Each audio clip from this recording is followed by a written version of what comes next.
ಎಂದು ವಂಚಿತ ಆಗಿದಾರ.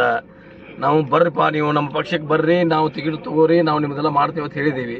ಟಿಕೆಟ್ ಕೊಡುವಟ್ಟು ದೊಡ್ಡ ಮನುಷ್ಯರು ನಾವಲ್ಲ, ನಮ್ಮ ವರಿಷ್ಠರಿಗೆ ಹೋಗಿಪ್ಪ, ನೀನು ಭೇಟಿ ಆಗು.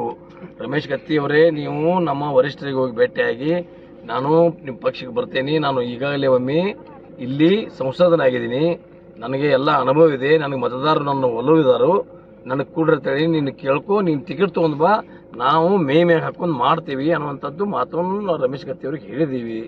ಈಗ ರಮೇಶ್ ಗತ್ತಿ ಅವರು ಬರ್ತಾ ಇದ್ದಾರೆ. ನಾನು ಇವತ್ತು ನಿನ್ನೆ ಕೆಲವು ಕಾರಣಾಂತರಗಳಿಂದ ಅಸೆಂಬ್ಲಿ ಆದ ಬಳಿಕ ನಾವು ಮುಂಚಿತವಾಗಿ ನಿಗದಿ ಆದ ಪ್ರಕಾರ ನಾನು ಎಲ್ಲ ಕಡೆ ದೇವ್ರಿಗೆ ಹೋಗಿದ್ದೀನಿ. ನಿನ್ನೆ ಮೊನ್ನೆ ಬಂದಿದ್ದೀನಿ.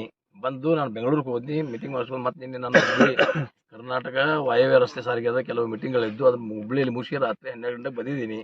ಇವತ್ತು ಈ ಉದ್ಘಾಟನೆ, ನೀವು ಉದ್ಲಿ ಪೂಜೆಯನ್ನು ಮಾಡಿ ಸಾಯಂಕಾಲ ಅಥವಾ ನಾಳೆ ಲಕ್ಷ್ಮಣ ಸವದಿ ಅವರು, ನಾವು ಪ್ರಕಾಶ್ ಹುಕ್ಕೇರಿ ಮತ್ತು ಗಣೇಶ್ ಹುಕ್ಕೇರಿ, ಸತೀಶ್ ಜಾರಕಿಹೊಳಿ ಕೂಡಿ ಏನು ನಿರ್ಣಯ ಮಾಡ್ತೀವಿ ಅನ್ನೋದು ಮುಂದಿನ ಹೈಕಮಾಂಡ್ದವ್ರಿಗೆ ಹೇಳ್ತೀವಿ. ಈ ಅಭ್ಯರ್ಥಿ ಕೊಟ್ಟರೆ ಒಳ್ಳೇದಾಗ್ತೈತಿ, ನೀವು ಕೊಡ್ರಿ, ನಾವು ಗೆಲ್ಲಿಸಿ ತೊಗೊಂಬರ್ತೀವಿ ಅಂತೇಳಿ ಅವ್ರಿಗೆ ಗಮನಕ್ಕೆ ತರ್ತೀವಿ.